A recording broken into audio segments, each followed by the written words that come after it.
In this video, we'll show an example of a paid out transaction using the paid out function. The paid out function essentially is a way to record a payment or a loan from the cash drawer.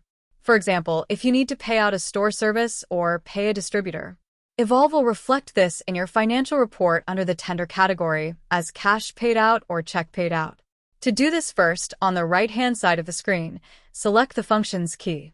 Now in the function screen, select the button Paid Out. Here we will be presented with the option to input a certain amount to pay out to the customer. In this example, we pay out $50.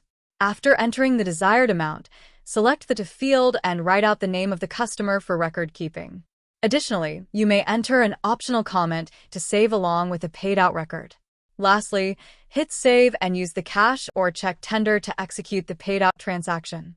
The cash register will open automatically and finally give the desired amount to the customer.